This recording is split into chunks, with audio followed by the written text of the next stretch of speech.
Nous voici de retour et donc, si vous voulez bien vous asseoir, nous allons accueillir maintenant Diane Baudard, qui est encore professeure titulaire de la chaire d'Histoire de l'art de la Renaissance italienne David Rosand à l'Université Columbia de New York, au département d'art et d'archéologie, mais qui sera bientôt avec nous pour toute sa carrière à venir, puisqu'elle sera titulaire de la chaire Histoire des arts dans l'Europe de la première modernité au Collège de France. Donc, vous aurez l'occasion de la voir et de rejoindre ses cours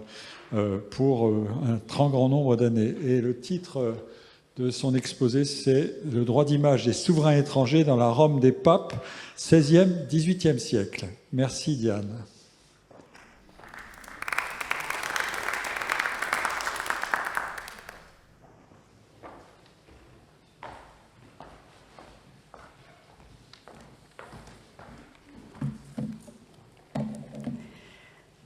Merci Pierre-Michel Menger pour l'invitation à ce colloque. Je suis très honorée d'être avec vous aujourd'hui et je m'excuse pour cette voix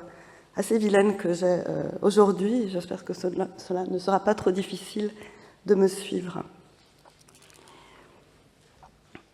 La relation entre droit et image a attiré beaucoup d'attention en ces dernières années et s'est révélé un champ d'études fécond à la croisée entre plusieurs disciplines, interrogeant non seulement les représentations du droit, mais aussi les productions visuelles employées dans son exercice, et encore l'usage et les pouvoirs juridiques de l'image. Nous pouvons notamment citer à ce sujet les travaux du groupe de recherche Nomos der Bilder, dirigé par Caroline Berman, et le volume Images et droits, édité par Naïma Germani et Michel Danoville, qui analysent les usages historiques et anthropologiques des images juridiques et leur faculté à produire des effets de droit. Ma communication se propose d'aborder la question du droit d'image plutôt du point de vue de la législation qui pouvait le régir, en interrogeant sa définition et ses applications,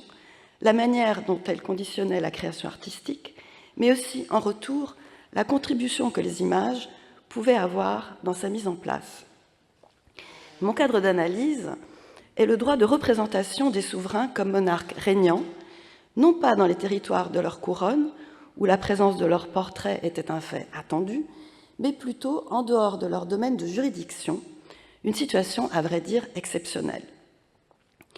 En effet, comme l'écrivait François Lemay en 1688, dans le chapitre intitulé « Du droit de statut » de son traité des statuts, je cite, « On reconnaît ordinairement de qui dépend un lieu, soit à l'image du seigneur qui est élevé, ou à ses armes qui y sont attachées. »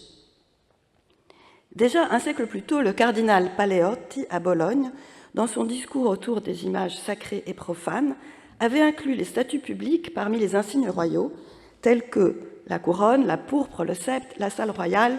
et l'apparat splendide, relevant de la suprême dignité du prince chrétien de droit divin. Au cours des XVIe et XVIIe siècles, le portrait figuratif du souverain avait été progressivement associé à son image héraldique dans la détermination visuelle de l'autorité souveraine sur le territoire, que ce soit par une peinture placée auprès du blason sous le dais de la salle du trône en l'absence du monarque, ou d'une sculpture associée à un blason sur le piédestal, érigé en monument public dans l'espace urbain. Ce dispositif de majesté souveraine qui marquait le territoire de la couronne, du sceau de sa légitime juridiction, était une prérogative exclusive du monarque régnant qui pouvait tout au plus inclure des représentations des prédécesseurs de la dynastie, mais en aucun cas des images de souverains étrangers.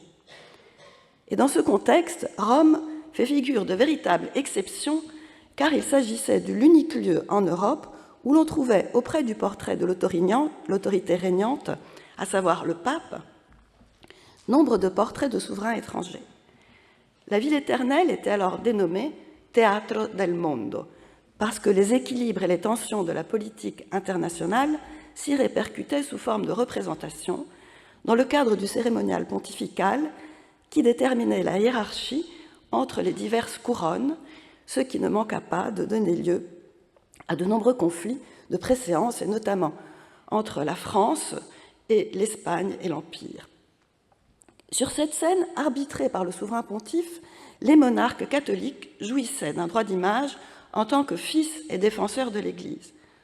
Leurs portraits trouvaient place non seulement dans leurs ambassades, mais aussi dans les palais de leurs cardinaux protecteurs et des familles alliées de la noblesse romaine, et encore dans les dépendances de leurs églises et couvents nationaux. Ils pouvaient être exposés en public, dans l'espace consacré des églises ou sur les façades et les places urbaines, à l'occasion de fêtes profanes religieuses. Et s'il s'agissait généralement de peintures, de gravures ou de reliefs en matériaux éphémères, ils pouvaient parfois prendre la forme imposante de statues de marbre ou de bronze. Pour donner un premier aperçu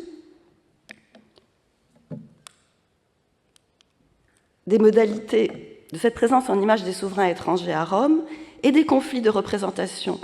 qu'elle pouvait soulever, je vous propose de faire un tour sur la Piazza di Spagna au XVIIe siècle, la place qui doit son nom à la présence du palais de l'ambassade d'Espagne depuis 1620, donc le palais d'Espagne qui se trouve ici. Cette place qui était aussi connue comme Platea Trinitatis, du fait de la présence du couvent et de la Trinité et de l'église de la Trinité des Monts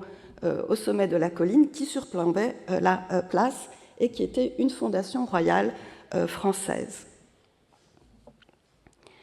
Sur la façade du palais d'Espagne, on voyait alors, comme d'ailleurs encore de nos jours, le blason du roi d'Espagne en compagnie de celui du pontife. Et ces blasons annonçaient les portraits que l'on pouvait trouver sous le dais de la salle d'apparat à l'intérieur du palais. En effet, dans ce lieu qui jouissait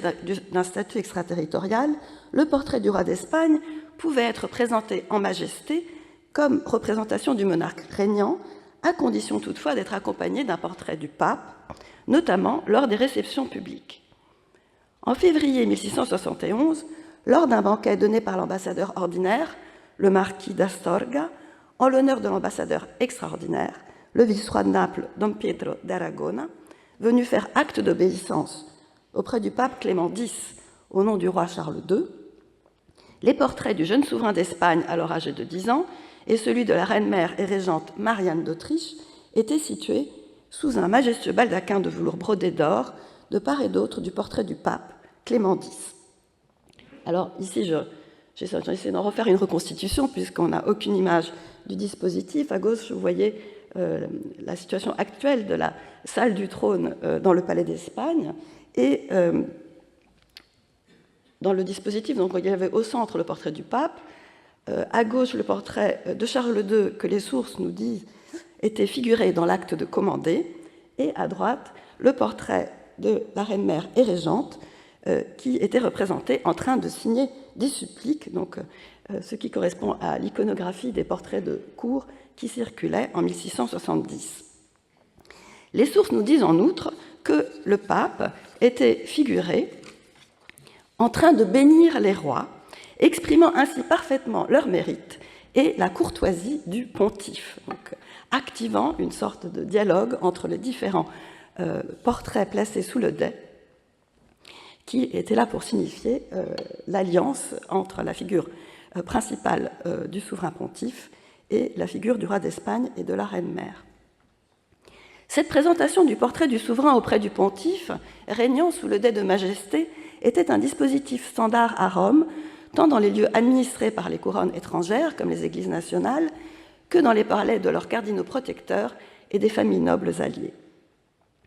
Les fêtes données par les ambassades s'étendaient volontiers sur la place devant leur palais,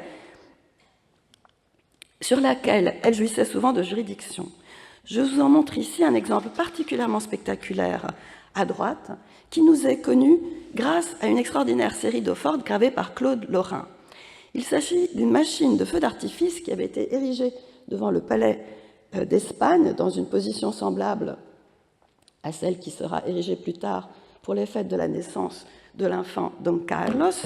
Dans le cas de la machine érigée en 1637 et reproduite par Claude Lorrain, celle-ci est érigée en l'honneur de l'élection de Ferdinand III de Habsbourg comme roi des Romains. La fête avait été organisée par l'ambassadeur du cousin du roi des Romains, donc le roi d'Espagne Philippe IV, à savoir le marquis de Castel Rodrigo. Cet édifice pyrotechnique, qui surgissait au centre de la place, avait la forme d'une forteresse munie de solides bastions, entourée de personnifications des 4 continents et couronnée par l'aigle impérial. Son embrasement en fendit les murs jusqu'à les abattre complètement pour laisser place à un donjon flamboyant qui, à son tour, sous l'emprise des flammes, s'ouvrit pour dévoiler, dans une lumière aveuglante, un colosse équestre du nouveau roi des Romains, Ferdinand III.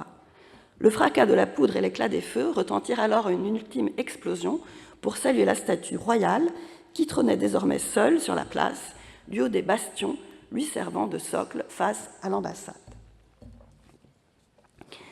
La relation des fêtes que ces gravures illustraient décrit la dernière gravure que nous voyons à droite en ces termes un peu ampoulés. Je cite : « Alors que la joie grandissait et que les cris redoublaient, le cheval entra dans le palais de monsieur l'ambassadeur, qui gardait déjà auparavant le grand roi des Romains sculpté dans sa généreuse poitrine et qui jouit maintenant, avec son plus grand plaisir et l'allégresse de Rome tout entière, d'avoir accueilli de façon ambitieuse sa statue dans sa propre maison. » Il est intéressant de remarquer que, de façon bien plus prosaïque, le chroniqueur romain Giacinto Gilli notait dans son journal à propos de cette fête, je cite, que l'ambassadeur vint avec toute sa cour recevoir dans sa maison, avec des actes et des gestes de grande révérence, cet homme de chiffon qui représentait le roi des Romains. Et l'érection d'un monument équestre d'un souverain étranger dans l'espace urbain de Rome n'était certes acceptable que parce qu'il s'agissait d'un homme de chiffon éphémère. Et on peut prendre la mesure de la véritable provocation que constituait alors l'ambitieux projet de l'escalier de la Trinité des Monts, de l'autre côté de la place d'Espagne, voulu par Mazarin en 1660 pour commémorer la paix des Pyrénées entre la France et l'Espagne. Celui-ci prévoyait, au centre d'une rampe à double volée, une triomphale statue équestre en bronze de Louis XIV sur un cheval en levade, une figure d'une remarquable complexité technique. L'idée en était de Bernin, qui eut la prudence toutefois de ne pas apparaître officiellement dans le projet et laissa signer le dessin par l'abbé Elpidio Benedetti, fidèle agent de la couronne de France. Des recherches récentes ont montré que le dessin a été en réalité tracé par Plautilla Bricci, une des rares femmes architectes de son époque, qui collaborait avec l'abbé Benedetti dans ses différents projets architecturaux. Dans une lettre à Mazarin, l'abbé Benedetti soutenait que cet emplacement convenait parfaitement au monument du fils aîné de l'Église, car en ce site, Sa Majesté était chez elle, de manière comparable que si elle était dans la cour d'un palais d'un ambassadeur. La comparaison de l'esplanade ouverte et publiquement accessible de la Trinité des Monts avec l'espace fermé et réservé de la cour du palais d'une ambassade était, à vrai dire, quelque peu tendancieuse. Certes, le couvent des Minimes était une fondation française et le coteau escarpé qui s'ouvrait au pied de son église constituait idéalement un large parvis. Mais les prétentions de la couronne de France sur la juridiction de cet édifice monastique, comme sur la propriété des terrains incultes en contrebas, était toutefois l'objet d'un ancien contentieux, toujours non résolu, avec l'autorité pontificale. L'idée de dresser un monument de Louis XIV en ce lieu, qui dominait par son relief la topographie romaine et faisait face à la basilique Saint-Pierre, constituait un véritable affront à l'égard du pape Alexandre VII Chigi, mais aussi du roi d'Espagne Philippe IV, dont l'ambassade romaine se trouvait au pied de la colline. Le colosse équestre aurait transformé la colline du Pincho en trophée des gloires du roi Soleil, confirmant sa position de force sur l'échiquier politique et militaire européen dans les années mêmes où ses relations tendues avec le Saint-Siège remettaient en cause la suprématie du pouvoir pontifical. Les réactions du pape Chigi ne laissaient aucun doute. En décembre 1660, lorsque le projet lui fut soumis, il opposa un refus sans recours. Ce droit d'image était donc un instrument à double tranchant pour le pape, car s'il lui permettait d'affirmer visuellement la suprématie de son pouvoir spirituel sur le pouvoir temporel des souverains catholiques, il risquait de porter atteinte à son autorité en cas de crise. Mais qu'en est-il plus précisément de ce ius imaginis des souverains catholiques à Rome ? À vrai dire, il n'y a pas de législation écrite qui le définisse. Il s'agit plutôt d'une coutume qui s'était établie progressivement à partir du XVIe siècle, dont on peut reconstituer les contours sur la base des témoignages sur les usages des portraits royaux disséminés dans différentes sources telles que les chroniques et les journaux, relations de fête et correspondances diplomatiques. L'autorité pontificale se prononçait sur la question uniquement en moment de crise politique, quand elle était obligée de trancher. Elle ne disposait pas d'un organisme dédié au contrôle des images, mais pouvait compter sur les compétences spécifiques de 3 offices curiaux. Le Saint-Office pour les portraits des souverains hérétiques, le Maestro di Sacro Palazzo, qui exerçait un visa de censure sur tout texte ou image imprimée à Rome pour les portraits gravés, et enfin les maîtres des cérémonies pour l'exposition des portraits royaux dans le cadre des fêtes. À partir de quelques études de cas de conflit, je voudrais analyser les modes opératoires de ces différents offices, les contraintes qu'ils imposaient aux artistes et leur contribution à une codification progressive de ce droit d'image des souverains étrangers dans la ville éternelle. Mon premier exemple concerne les poursuites entreprises par l'Inquisition contre la diffusion des portraits d'Henri IV dans les années 1590-95, avant son absolution. On conserve à ce sujet un fascicule du tribunal du Saint-Office à la Bibliothèque nationale de France, qui offre une fascinante tranche de vie sur la production et les marchés des portraits d'Amillustre dans la Rome de la fin du XVIe siècle. En ces années-là, le roi de France, non reconnu par le Saint-Siège en raison de sa confession protestante, était privé de représentation diplomatique à Rome, mais ses intérêts étaient néanmoins officieusement servis par le duc de Luxembourg, François de Pinay, délégué de la noblesse française. Peu après son arrivée dans la ville éternelle, celui-ci s'était empressé de commander au graveur Philippe Thomassin, originaire de Troyes, de réaliser un portrait du souverain d'après une précédente estampe tirée d'un dessin du peintre de cour François Bunel. Le 22 mai 1590, informé du succès des troupes d'Henri IV dans leur marche vers Paris, le duc de Luxembourg se rendit en grande pompe au Vatican pour en faire part au pape Sixte Quint, et à son retour, certains de ses serviteurs exhibèrent l'estampe depuis les portières de leur carrosse devant la foule qui assistait au passage du cortège. Le jour même, un domestique du cardinal de Santa Severine, un grand inquisiteur, dénonça au tribunal du Saint-Office l'existence de ce portrait et son exposition publique comme chose détestable. Il en donnait la description suivante. Je cite, « Le portrait tenait dans une demi-feuille de grandeur convenable et semblait gravé sur cuivre. Il montre un homme sec, avec un grand front, un long nez et une barbe de longueur moyenne, le chef découvert, un bâton dans la main et la poitrine armée. » Une enquête fut immédiatement ouverte et différents artisans de la place Navone qui avaient assisté à l'épisode furent interrogés, mais sans grand succès. Quelques jours plus tard, un billet anonyme révéla que le portrait était accompagné d'un distique latin qui signifiait « Peins la piété, le foudre de guerre et la foi, tu auras peint le visage d'Henri et son esprit », et dénonçait le copiste Antoine qui habite près de monsieur le cardinal de Saint-Georges. Ce copiste, actif à Parione, dénommé Antonio Duraforte et originaire de Chambéry, confirma le 2 juin aux inquisiteurs qu'il avait reçu 15 jours plus tôt la visite d'un graveur qui lui avait apporté un cuivre et 2 épreuves sur papier figurant le roi de Navarre et lui avait demandé d'insérer dans l'espace laissé vide à cet effet l'inscription de son titre royal et 2 vers en latin signifiant que, je cite, « le dit Navarre était un foudre de guerre et de foi et que son effigie permettait de connaître son âme. » Duraforte déclara qu'il avait cependant refusé. Il donna une description physique du graveur, son nom présumé, Filippo Uflamigno, et son lieu de résidence, la rue de l'Armata, entre la Via Giulia et le Tibre.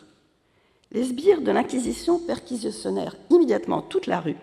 où de nombreux graveurs et orfèvres avaient boutique, et finirent par mettre la main sur la matrice en cuivre dans l'atelier de Philippe Thomassin, lequel était prudemment parti en pèlerinage à Lorette. Entre-temps, les agents avaient trouvé dans l'atelier du peintre pérugin Giovanni Domenico Angelini, près de Sant'Apollinare, un exemplaire de la gravure incriminée et l'ébauche d'un portrait peint d'Henri IV. Cité en justice, cet artiste qui gagnait sa vie grâce à une importante production de copies, de portraits et d'images de dévotion, déclara qu'à l'origine, il se refusait à peindre le roi de Navarre car on ne pouvait pas. Mais qu'ayant appris par une rumeur que le monarque allait être absous le jour de l'Ascension, et qu'à cette fin le duc de Luxembourg avait déjà fait graver son portrait, il s'était procuré une de ces estampes pour la traduire sur toile et être prêt à répondre à la demande sûrement importante qu'aurait comporté un tel événement. Philippe Thomassin finit par entrer de Lorette sur conseil du duc de Luxembourg et se constitua au tribunal de l'Inquisition le 12 juin. En sa défense, il déclara qu'il avait accepté la commande car, en tant que ressortissant français, il était sujet du duc et que, par ailleurs, il avait réalisé sa planche sans connaissance de cause, car l'identité du personnage figuré ne lui fut révélée qu'après la livraison des premiers tirages. Il prétendit ensuite n'avoir inséré aucune inscription, à l'exception du nom du peintre François Bunel. Il se rendit toutefois rapidement compte que les inquisiteurs étaient bien informés, et alors il se remémora tout à coup que le duc lui avait demandé d'ajouter des vers en latin dont il ignorait la signification.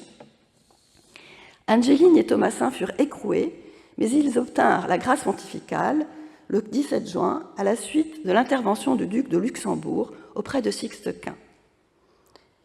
Il est ici intéressant de remarquer que le commanditaire ainsi que les récipiendaires des portraits ne furent pas inquiétés et seuls les artistes furent poursuivis, leurs œuvres brûlées l'année suivante dans la cour du palais du Saint-Office, alors que la chasse aux images de celui que l'Inquisition définissait Henri de Bourbon, jadis roi de Navarre, hérétique et persécuteur de l'Église romaine, avait redoublé de vigueur sous le bref pontificat de Grégoire XIV. Il reste cependant une trace de l'œuvre de Thomassin dans une gravure incluse à l'intérieur du fascicule du tribunal de l'Inquisition et que vous voyez sur l'écran. Celle-ci correspond précisément aux descriptions des témoins, mais elle est dépourvue du distique latin. Elle porte en outre la signature de Giovanni Battista Mazza, un graveur documenté à Venise, à la fin du XVIe siècle. Il s'agit vraisemblablement d'une dérivation de la planche de Thomassin qui atteste de sa circulation. Elle fait partie d'un lot de gravures réquisitionnées en 1591 et 92 par les inquisiteurs de Gênes et de Vicence et envoyées au Saint-Office à Rome. Il y avait un autre exemplaire plus modeste qui était tiré, et la gravure que vous voyez à gauche est arrivée à Rome déchirée en petits morceaux. Et c'est ensuite recomposée sur la page. D'après les documents conservés, le problème que posait le portrait du monarque protestant ne relevait pas tant de la représentation de ses traits, que les sbires de l'Inquisition avaient d'ailleurs encore du mal à identifier, mais plutôt de leur association avec ces titres très faux contre la déclaration du Saint-Siège apostolique, à savoir le titre de roi de France et de Navarre. À ce qu'on peut aussi ajouter les qualificatifs de foudre de guerre et exemples de piété et de foi qui avaient dû bien offusquer les officiers du Saint-Office. En dehors des cas d'hérésie, le contrôle des portraits gravés relevait de la charge du Maestro del Sacro Palazzo, qui contrôlait le visa de censure sur toute publication imprimée à Rome. Les archives de cet important office demeurent à ce jour non localisées et l'on ne peut reconstituer le fonctionnement que de façon fragmentaire. Il apparaît en tout cas que le contrôle des gravures qui circulaient à Rome était loin d'être administré de façon centralisée et systématique. Les infractions étaient souvent signalées par les partisans nationaux des camps adverses qui ne cessaient de se surveiller les uns les autres. Ainsi, en 1641, lors de la révolte de Portugal contre la domination des Habsbourg d'Espagne, qui avait élevé le duc de Bragance au titre royal de Jean IV, Dirk van Ameyden, agent des Habsbourg à Rome, dénonçait au maître des palais pontificaux la diffusion dans la ville d'une estampe insidieuse figurant l'arbre généalogique des portraits du roi de Portugal, accompagné d'infâmes inscriptions, donc à savoir la définition du duc de Bragance comme roi Jean IV de Portugal. Cette estampe officiellement provenait de Lisbonne, mais plus probablement avait été imprimée à Rome et sans licence. En 1649,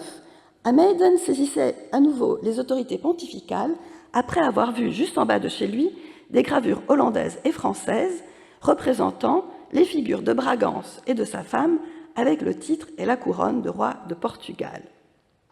Alors ces gravures n'ont pas été identifiées, mais je vous montre pour vous donner une idée du type de gravure produite dans le nord de l'Europe qui pouvait circuler de façon, disons, peu officielle à Rome, une gravure réalisée à Londres qui montre le duc de Bragance couronné roi de Portugal Jean IV, couronné par la paix et la justice, un genre de gravure qui, évidemment, pouvait offusquer les partisans du roi d'Espagne à Rome. Hameiden ne faisait plus appel à la juridiction qui réglementait la publication d'estampes à Rome, mais à l'interdit d'exposer des simulacres et effigies de tyrans et d'envahisseurs. Et il obtint apparemment l'approbation du pontife. Il avait d'ailleurs, par prudence, réquisitionné toutes les gravures de façon à les soustraire à la curiosité du public. Le maître des palais pontificaux pouvait aussi refuser le visa d'impression au portrait d'un souverain légitime représenté avec des insignes inappropriés à sa dignité. En 1699, le cardinal de Bouillon informa Louis XIV qu'il n'avait pu obtenir la licence de graver la statue du roi que le prince Vaini avait commandée à Domenico Guidi, qui se trouve aujourd'hui dans l'escalier d'entrée de la Villa Médicis, parce qu'elle figurait le souverain, je cite, avec le monde sous les pieds et une couronne de laurier sur la tête, sous prétexte que l'empereur est le seul en possession d'être représenté ici avec cette couronne. Le prince Vaini, l'un des plus fidèles partisans du roi Soleil à Rome, avait commandé cette statue pour son propre palais, afin de signifier sa gratitude envers les nombreuses faveurs reçues, mais aussi attendues, du roi en ces années, parmi lesquelles le collier de l'ordre de Saint-Michel. L'ambassadeur impérial, comte de Martinis, n'avait pas manqué d'informer son souverain Léopold Ier de la réalisation de ces statues qui conféraient au roi de France des attributs de souveraineté réservés à sédir à l'empereur, et non seulement la couronne de laurier et le globe sous les pieds, mais aussi le lion qui l'identifiait comme l'emblème héraldique de la Bohême. À vrai dire, comme l'a montré Hendrik Ziegler, cette peau de lion pourrait bien être plutôt la dépouille du lion d'Espagne. Mais en tout cas, la question était grave et l'ambassadeur impérial avait fait parvenir au sculpteur un billet anonyme, le menaçant, je cite, de terminer la statue dans l'autre monde. Domenico Guidi prit peur et abandonna l'ouvrage qui fut terminé par un sculpteur français, sans doute un pensionnaire de l'Académie de France, dont le nom est tu par les sources. La réalisation des statues royales était un exercice bien périlleux dans la ville éternelle, comme l'enseignaient d'ailleurs deux précédents célèbres, les sculptures de bronze d'Henri IV et de Philippe IV, érigées à titre de bienfaiteurs de l'Église dans les basiliques protégées par leur couronne, respectivement Saint-Jean de Latran pour la France et Sainte-Marie Majeure pour l'Espagne. Le sculpteur lorrain Nicolas Cordier et le sculpteur lorrain Nicolas Cordier et le fondeur romain Gregorio de Rossi furent tourmentés par les agents espagnols alors qu'ils travaillaient à la réalisation de la statue d'Henri IV que les chanoines du Latran, appuyés si ce n'est incités par le marquis d'Alincourt, ambassadeur de France, avaient décidé de dresser en l'honneur du monarque en 1606 pour le remercier du don de l'abbaye de Clérac. Les chanoines étaient parvenus à obtenir l'autorisation du pape Paul V Borghese, qui en ces années-là, d'âpres tensions avec Venise, avait besoin du soutien de la médiation d'Henri IV. Mais face aux protestations indignées des agents espagnols, le pape se rétracta et prétendit avoir compris que le projet concernait un portrait de peinture à placer dans la sacristie, et non pas une sculpture à placer dans la loggia des bénédictions. Le monument, au lieu d'être un triomphe élevé à votre majesté à la porte de la principale église de la chrétienté, comme l'avait annoncé l'ambassadeur au roi, finit par être installé en 1609 dans une pièce sombre, certes adjacente à la loggia des bénédictions, mais uniquement visible par une fenêtre au grillage très serré. Donc cette pièce se trouvait ici, se trouve encore ici, et une petite fenêtre avait été ouverte donc dans le mur pour pouvoir la voir en entrant dans la loggia des bénédictions, mais comme devait le commenter l'écrivain anglais John Evelyn lors de sa visite à Rome en 1644, elle n'était qu'un dark hole, un trou noir. En réponse au monument royal du Latran, la basilique rivale de Sainte-Marie-Majeure conçut le projet d'ériger sous son portique une statue du roi d'Espagne Philippe IV, dont elle avait reçu une très généreuse donation en 1647, l'Opera Pia d'Espagne. Le projet traîna jusqu'à la paix des Pyrénées, quand les cardinaux hispanophiles Rospigliosi, archipêtre de la basilique, et Astalli, secondés par le nouvel ambassadeur d'Espagne à Rome, Pedro Antonio de Aragon, en poussèrent la réalisation avec zèle. Le dessin fut confié à Bernin,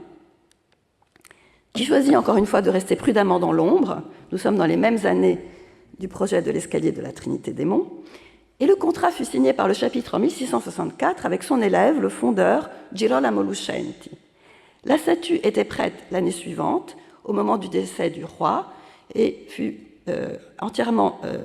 terminée et polie en 1666, mais elle devait demeurer de nombreuses années dans l'atelier du sculpteur, loin du regard du public, parce qu'en raison des manœuvres des agents français, les chanoines ne parvenaient pas à obtenir l'autorisation pontificale pour l'ériger. Ils finirent en fait par profiter d'une période de siège vacant, en 1691 à la mort d'Alexandre VIII, pour la dresser, mais non pas en pleine lumière dans le portique de la basilique, comme cela était initialement prévu, comme vous voyez aussi sur le dessin à gauche, mais dans l'espace plus discret du vestibule de leur sacristie, où étaient réunis une série de portraits peints des bienfaiteurs de la basilique. La statue de Louis XIV par Domenico Guidi s'inscrivait par son iconographie à l'antique dans la lignée des précédents monuments d'Henri IV et de Philippe IV. Elle présentait un cas toutefois différent, car elle n'était pas destinée à une basilique sous juridiction pontificale, mais à l'espace privé d'un palais de la noblesse romaine. Les autorités pontificales ne pouvaient dès lors guère intervenir sur les attributs de la statue, ni sur les modalités de son installation, mais elles étaient en revanche en mesure d'en empêcher la diffusion, en n'octroyant pas la licence de la reproduire. L'interdiction n'eut à vrai dire qu'un effet limité, car le cardinal de Bouillon chargea alors un graveur français de réaliser une estampe afin d'offrir à son souverain un témoignage de la fidélité du prince Vaini. On voit ici se répéter le schéma où les agents français déjouent la surveillance pontificale en employant des artistes du sujet de la couronne de France, dont le vivier s'était remarquablement enrichi depuis la fondation de l'Académie de France à Rome en 1666. J'en viens à mon dernier exemple, qui concerne la supervision de l'exposition des portraits royaux dans le cadre des festivités religieuses ou profanes par les maîtres de cérémonie pontificales. Alors il s'agit d'un cas qui touche moins directement à la création artistique, car on exposait habituellement des portraits déjà disponibles dans les collections.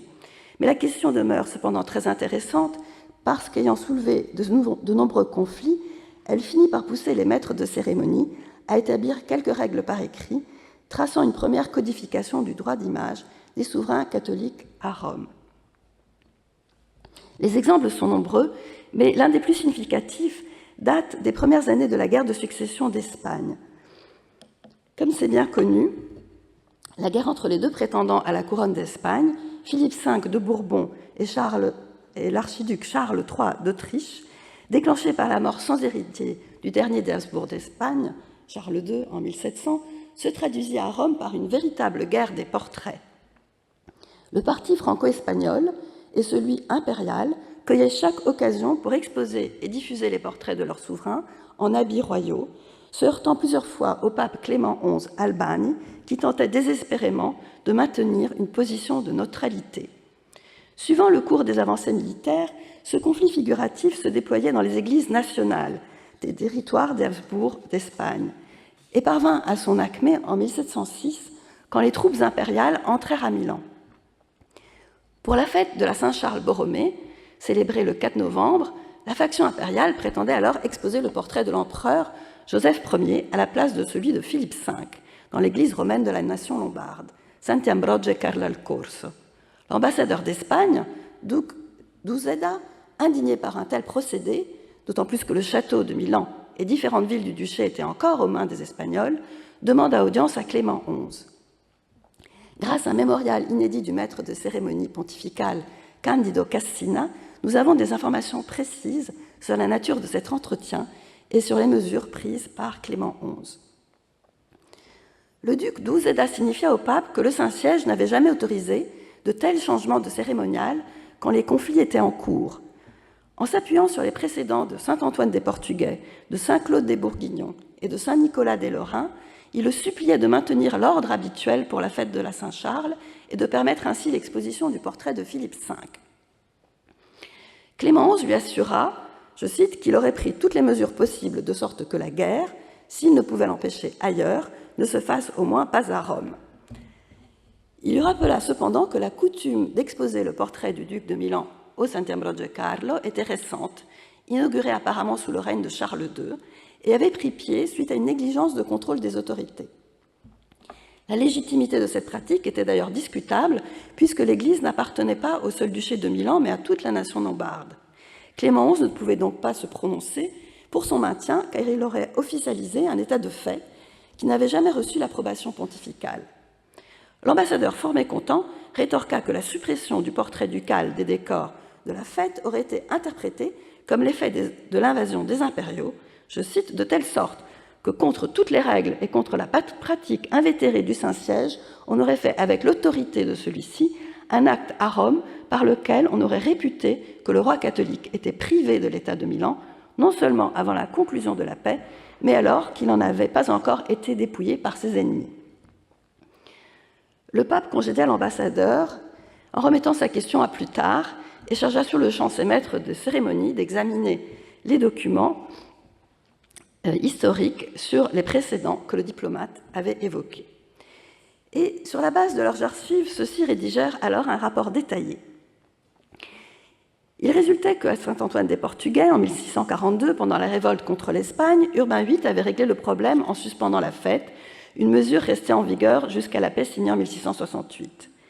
À Saint-Nicolas des Lorrains, le portrait du duc Charles IV continua d'être exposé plusieurs années après l'occupation du duché par l'armée française, de même qu'à Saint-Claude des Bourguignons, le blason d'Espagne demeura longtemps sur la façade après la prise du duché par la France, sans doute par négligence et en tout cas sans inquiéter l'autorité pontificale.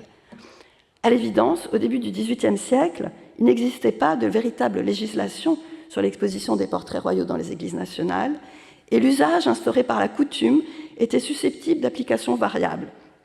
selon les circonstances. La règle invoquée par l'ambassadeur d'Espagne, d'après laquelle l'ordre du cérémonial devait demeurer inchangé pendant les périodes de conflits militaires jusqu'à la ratification du traité de paix, était donc infondée.